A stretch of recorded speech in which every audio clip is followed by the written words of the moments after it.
En vivo, desde la octava, en el corazón de la Ciudad de México, para todo el país, en contexto. Es momento de ponernos en contexto con Rubén Luengas.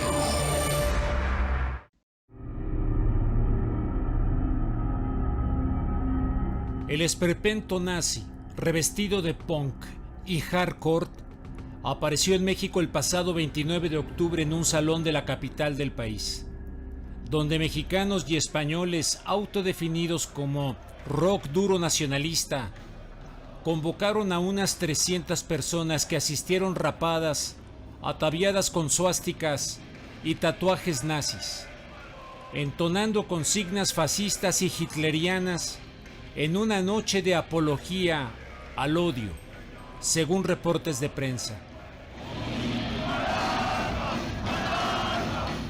La fecha del concierto se eligió en conmemoración de la culminación de la marcha sobre Roma de Benito Mussolini, así como por la fundación del Partido de la Falange Española en 1933.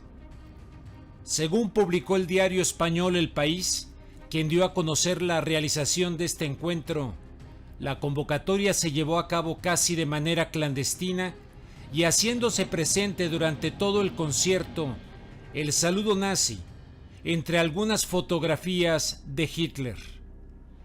¿Pero qué significa todo esto?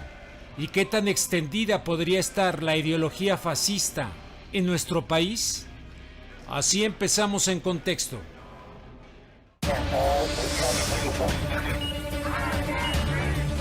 En contexto.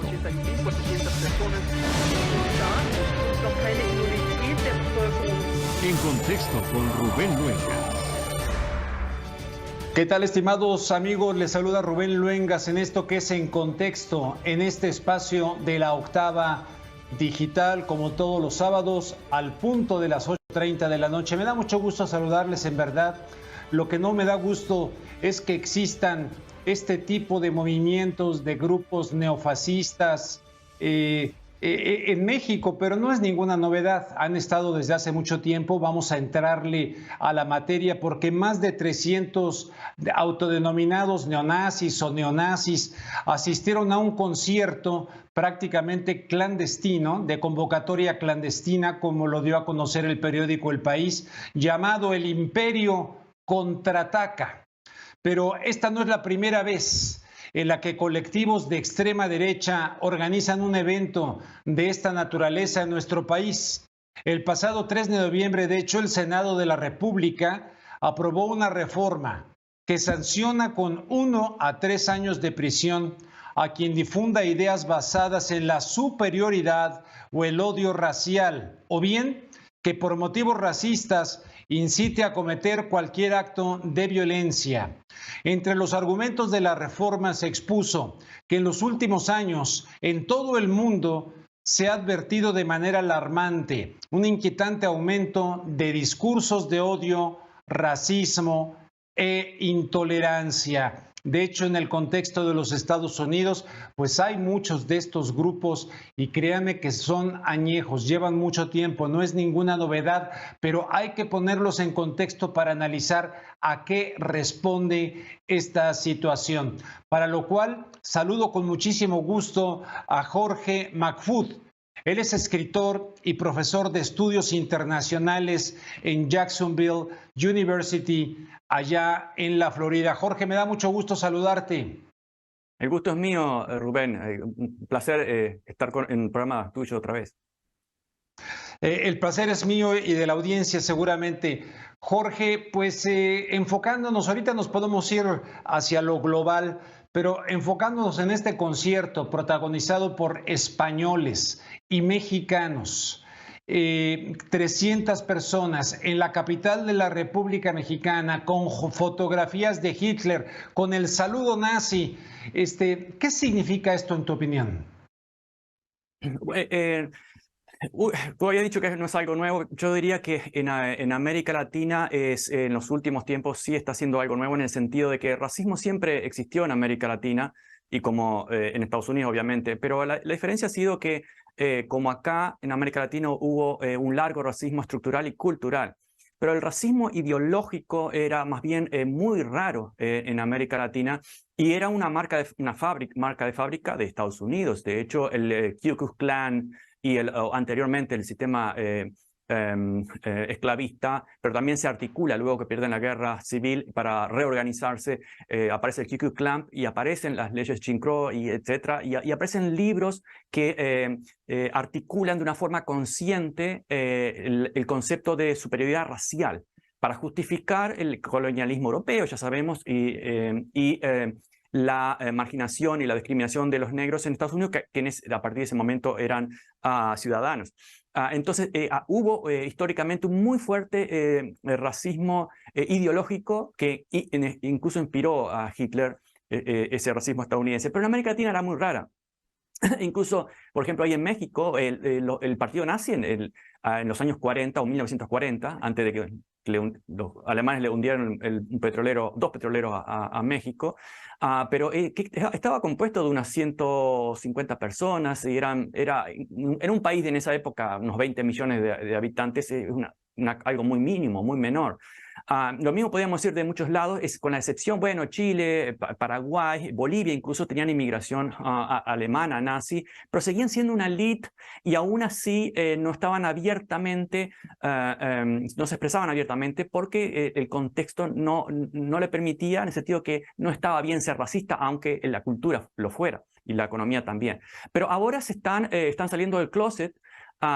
Y creo que en gran medida hubo un periodo de expresión racista a través de las redes que fue aumentado por el anonimato. Pero cuando después de muchos años esa gente crece o se consolida en ese odio, en esas ideas, en esas burbujas, necesitan salir y expresar su violencia de una forma más abierta. Entonces se sacan la capucha de Ku Klux Klan, o aparecen con las esvásticas, etc.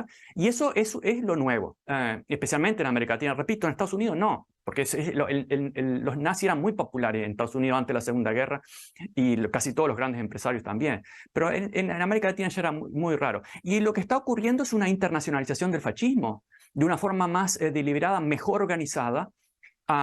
Fíjense, por ejemplo, estos grupos que mencionabas del Imperio Contraataca, toda una cultura de criminalidad, porque esa banda española se funda en los 90 en una cárcel, el líder estaba preso por matar a un joven, no fue por razones políticas, sino por simple y brutal criminalidad.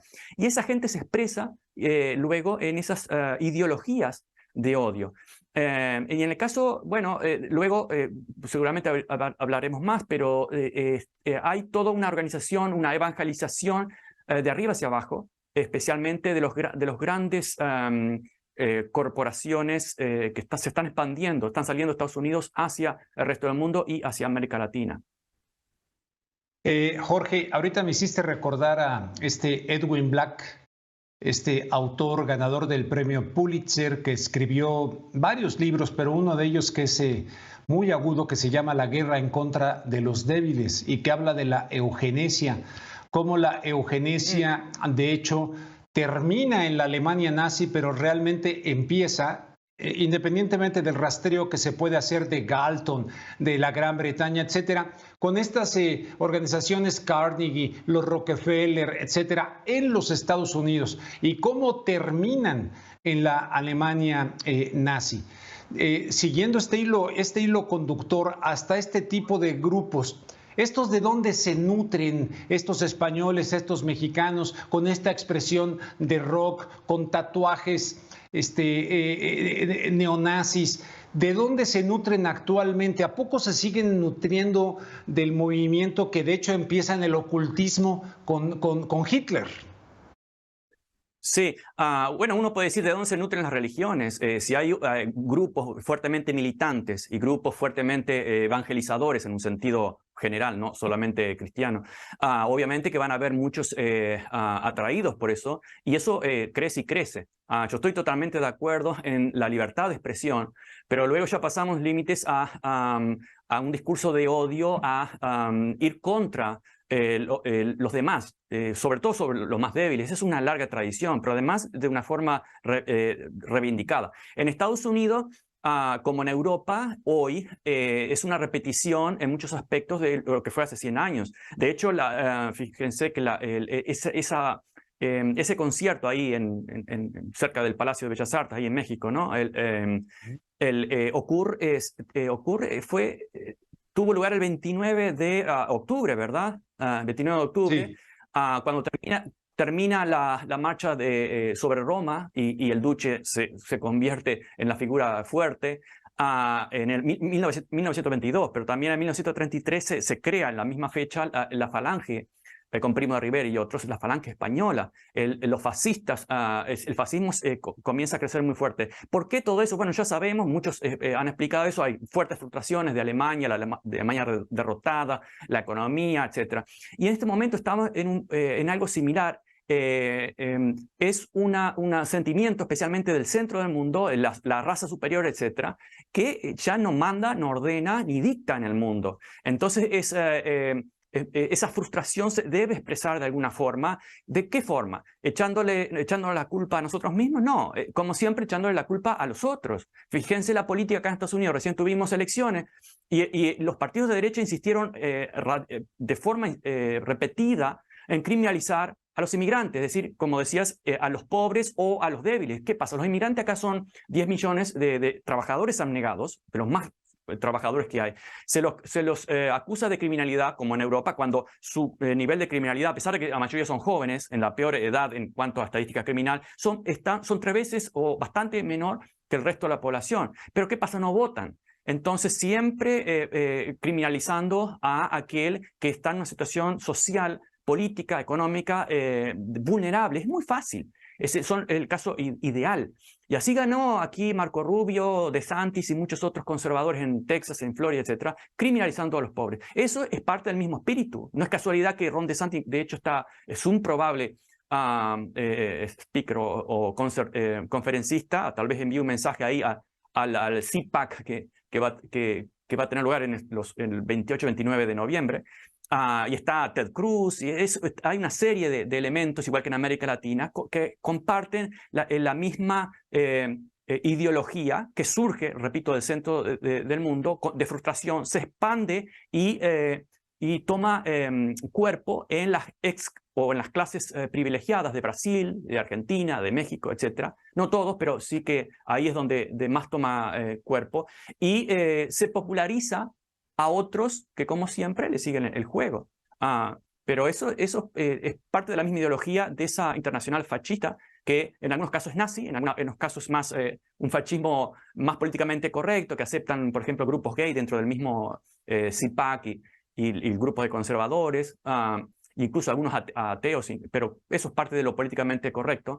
Pero no es casualidad que incluso los supremacistas, que algunas veces han sido marginados dentro de los grupos conservadores de Estados Unidos, no es casualidad que insisten y quieren estar ahí dentro, no del otro lado de la izquierda, sino justamente dentro de su ideología. Es que calzan perfectamente, unos un poco más radicales, otros menos.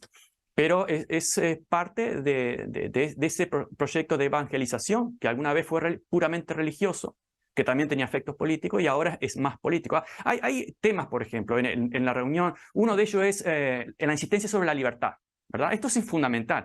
La insistencia sobre la libertad ya estaba en el sistema esclavista, que expandimos la esclavitud para expandir la civilización y la libertad. Bueno, lo mismo se sigue insistiendo ahora con la libertad. ¿La libertad de quién? La libertad de los grandes poderosos que están, creo yo, sospechando de que va a haber un cambio en las próximas décadas y no va a ser a favor de los grandes visionarios que realmente son la expresión de todo lo que está funcionando mal en este mundo. Y aparece el elemento, por ejemplo, vamos a luchar por la libertad de religión. ¿En qué país en América Latina acá hay persecución de religión? Lo que quieren decir es que queremos poner la religión en el gobierno, como lo están haciendo en muchos países, en Brasil, en América Central, etc. Y resulta que el laicismo y el secularismo pasa a ser un enemigo, cuando el laicismo y el secularismo es la garantía de la libertad de religión. Surge precisamente para proteger la diversidad de religiones, lo cual significa libertad de religión, no simplemente la libertad de cierta religión, como en el caso de la Inquisición en Europa. justamente van en contra de lo que ellos dicen. Eso es típico, la práctica contraria a su propia narrativa. Pero como es un reflejo religioso, no importa la realidad, sino que podamos convencer a los demás y convencernos a nosotros mismos de que somos campeones de la libertad, y que además estamos siendo perseguidos, como decía Lech Walesa, que también va a estar ahí en México.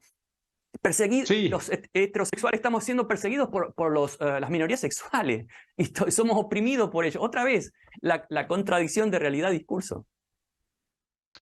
Jorge, recuerdo una anécdota que te comparto. Era el encuentro de la juventud organizada por el Papa entonces Benedicto XVI allá en España, recibido por el rey, etcétera, todavía Juan Carlos. Y me acuerdo que en la plaza, en la Puerta del Sol, en la plaza de la Puerta del Sol, estaban el movimiento de los indignados. Y se entreveró con esto del encuentro de la juventud.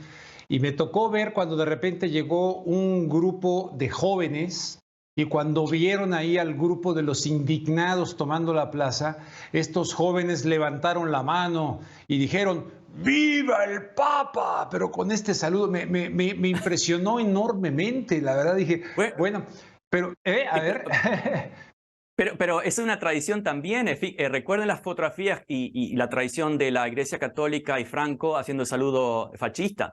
Sí. Pero no es que toda la Iglesia Católica, al fin y al cabo, Benedicto fue uno de los, el Papa Juan Pablo II, uno de quienes destruyeron la base de la teología de la liberación de una forma represiva, no de una forma dialéctica, aunque hubo también libros contra ellos. Pero la cúpula siempre fue muy fascista, tanto en España como en América Latina, con excepciones, y muy divorciada de aquellos católicos o curas rojos, le llamaban, por algo murieron tanto y fueron asesinados. Totalmente divorciado en cuanto a su representación o su destino político. Y así que no es nada de asombrar. Y mucha gente se cree todo eso. El saludo fascista es como si Dios pudiese votar o quisiera votar más a aquellos que odian a las minorías. Es una contradicción incluso con los mismos evangelios. Jesús, un pobre hijo de carpintero rodeado de gente pobre, que incluso rompió muchas reglas, podríamos hablar muchas horas. Pero bueno, los inventan interpretaciones y listo, es lo que ellos creen. Ahora los movimientos de indignados se han ido enfriando, los de tomar Wall Street también acá. La izquierda se ha ido enfriando mucho a pesar de que la realidad, tanto ecológica como social, se ha ido radicalizando en favor de una minoría, microminoría, en las alturas. Y eso es el gran problema que probablemente ellos temen, porque generalmente están pensando y diseñando lo que va a ser el mundo en 2 o 3 décadas, no más porque no les interesa el resto de la historia, porque ellos saben que van a estar muertos y es lo que toda ideología de los negocios es a corto plazo. Pero seguramente que sí que están temiendo de que va a haber un quiebre de alguna forma por los problemas ecológicos que ya estamos viendo acá en Florida, y también por la terrible desbalance en la acumulación de riqueza de unos pocos. Entonces, ¿cómo evitamos eso si el neoliberalismo ya está fracasado hace rato y no es muy atractivo? Ya nadie se compra o se cree esas narrativas. Bueno, entonces vayamos a algo más visceral, que es el fascismo. Es decir, y además se ve en el body language, en el lenguaje corporal. Ustedes ven a Millet, a Milei, en Argentina, a Bolsonaro, y así seguimos, o a Trump aquí y muchos otros, y es una expresión física de frustración y rabia muy fuerte. El lenguaje físico, y además con ideas muy fragmentadas, muy simples.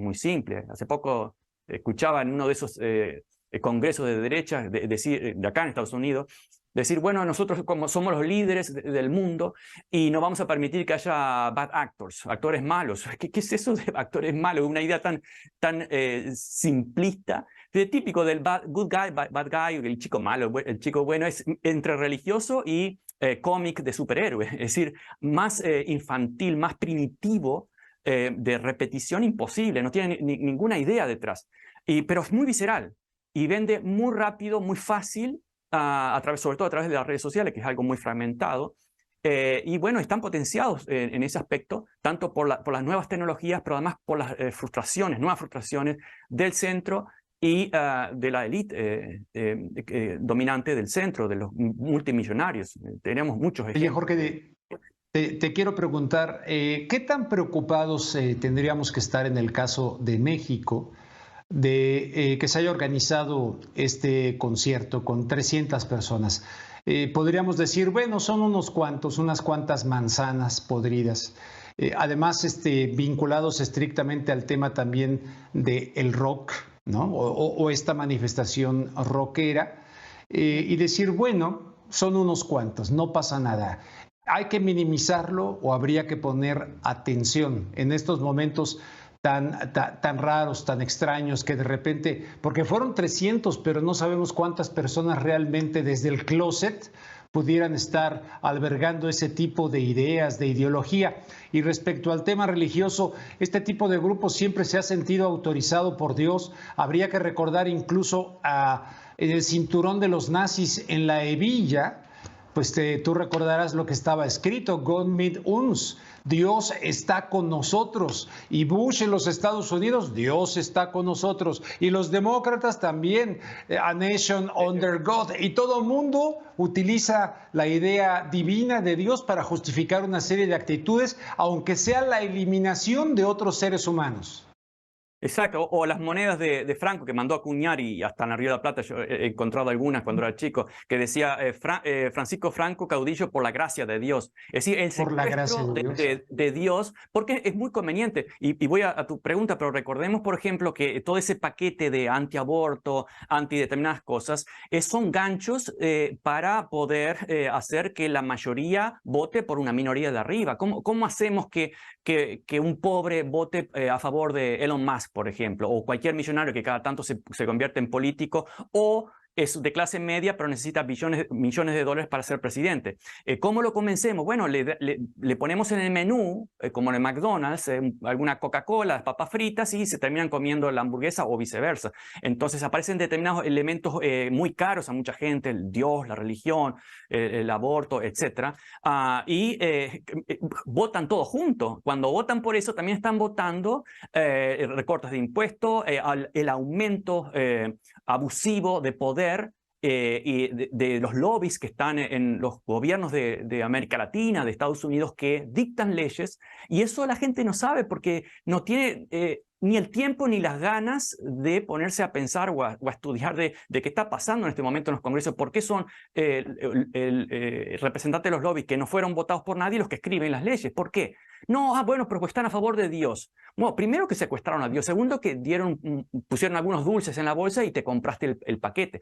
Ahora, el tema de las manzanas podridas. Podríamos decir que en el tiempo de Lázaro Cárdenas, bueno, 150 nazis eran algunas manzanas podridas, pero hoy no son manzanas podridas, en el sentido que si ven, por ejemplo, en el caso del grupo español, tiene la plataforma de YouTube que se expande mucho, y además ese odio permanente, vamos a matar y a golpear y además la bruja de siempre, el anticomunismo, que prácticamente ni siquiera durante la Guerra Fría los comunistas fueron un elemento político muy de peso.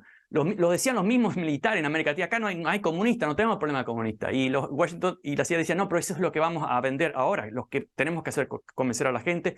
Y eso prendió, y siguen, después de la caída de la Unión Soviética, o del suicidio, mejor dicho, de la Unión Soviética, siguen repitiendo: vamos a luchar contra el comunismo porque nos va a matar y nos va a robar los niños, etc. La vieja bruja. Ahora, tienen plataformas importantes como YouTube, Twitter, etc., que se propagan y se proyectan mucho. Pero además el caso de las grandes reuniones como el CPAC, o que va a tener ahora lugar en México en unos pocos días, si ustedes miran la lista de participantes, son todos pesos pesados, desde Ted Cruz, el nieto el empresario y político nieto del dictador Trujillo en República Dominicana, Rafael Leónidas Trujillo, o la hija, también política importante, del genocida que nunca pagó sus crímenes, de miles y miles de masacrados en Guatemala, Efraín Ríos Montt, y así seguimos y seguimos. Hay una larga lista. Esos son gente de mucho poder, que tienen una voz muy amplificada, que tienen poder económico, que se proyectan. El CPAC, de hecho, tiene la capacidad solamente en Estados Unidos de gastar unos $1 millón, etcétera, por año. Y son redes que van a evangelizar a la vuelta a sus países y a confirmar de una forma más autorizada sus prejuicios, su odio a todo lo que son diferentes en el nombre de la libertad. Por supuesto, de su libertad y la libertad de oprimir a los demás. Exactamente lo que hacían los esclavistas. Independizamos México para liberar del yugo, perdón, independizamos Texas para liberar del yugo mexicano. Usted la liberaron, la independizaron para reinstalar la esclavitud. Entonces, es siempre lo mismo. Cuando hablamos de libertad, estamos hablando de nuestra libertad. Y en este momento los esclavistas son los grandes empresarios. No todos, obviamente, pero es la misma ideología. Los de abajo son el peligro. Hay que mantenerlos, incluso negando las elecciones cuando ellos ganan, así como la negaron en Guatemala, cuando sacaron a Arbenz, cuando sacaron a Allende en Chile, después, y así seguimos, y muchos otros golpes de Estado. Es decir, si ganamos nosotros, los fascistas, está todo bien, el dinero está seguro. Ahora, si el pueblo decide, como decía Nixon, votar mal, no lo vamos a permitir. Entonces vamos y lo removemos. Como ahora los golpes de Estado no son tan obvios o militares como eran en el pasado, hay muchas formas de hacer golpe de Estado judicial, seguir inoculando la prensa de una forma mucho mayor, las redes sociales, etc. Entonces, no son solamente unas manzanas podridas, y además, fíjense que esa reunión, que son decenas de expositores ahí en México, ahora, el 28 y 29 de noviembre del CPAC, la mayoría tienen problemas con la justicia. Y además muchos son mentirosos. Leía, fíjense, son todos blancos además, blancos y la mayoría de ojos celestes, son caucásicos. No hay ni siquiera indígena. Cuando dice, por ejemplo, la representante de México-americana de Texas, que dice los mexicanos son conservadores. Bueno, sí, son conservadores por la tradición católica, etcétera, pero ¿por qué no hablemos de la cultura indígena, que está totalmente en contradicción, y históricamente lo ha estado en contradicción con la imposición europea, primero la colonización, la privatización desde antes de Porfirio Díaz en el siglo XIX, luego a lo largo del siglo XX. Todo eso, ¿qué pasa con el conservadurismo de los indígenas, que era más naturalista, más comunitario, producción y consumo más comunitario? No, porque eso es socialista, eso no es conservadurismo. Señora, lo que usted está hablando de conservadurismo es el conservadurismo americano, cristiano, anglosajón, no el mexicano, básicamente, porque todas las minorías, estamos hablando de millones a lo largo de la historia, que muchas veces ni siquiera eran minorías en México, tenían una ideología y una cultura radicalmente diferente a lo que hoy llamamos conservadurismo, y todavía están ahí en México. Entonces, ¿qué pasa con esas minorías? Bueno, no importan porque no entienden la libertad, como decían acá. Los indios no entienden la libertad. Y también lo decían en América del Sur. Entonces, por eso tenemos que matarlos o le quitamos las tierras para poder llevar adelante el progreso. Hay un caso, lo único que no es caucásico, o por lo menos que es indo-americano, tengo el nombre acá porque casi no lo conocía, es Dr. Shiva Ayandurai. ¿Y cómo se presenta? Es un doctorado del MIT, está bien, tiene mérito, pero se presenta como inventor del correo electrónico. Lo pone así en la fotografía y se presenta inventor del correo electrónico. Totalmente mentira. Él dice que lo inventó en los 80, el correo electrónico ya a principios del 71, de los 70 existía. Y antes ya estaba en desarrollo, como casi todo fue desarrollado por los gobiernos, antes de que fuera secuestrado por los genios de la empresa privada. Bueno, pero ese es el único que no es caucásico o casi caucásico. Ustedes ven, seguimos con los Bolsonaro, etc. Es muy interesante, siguen un patrón hasta físico.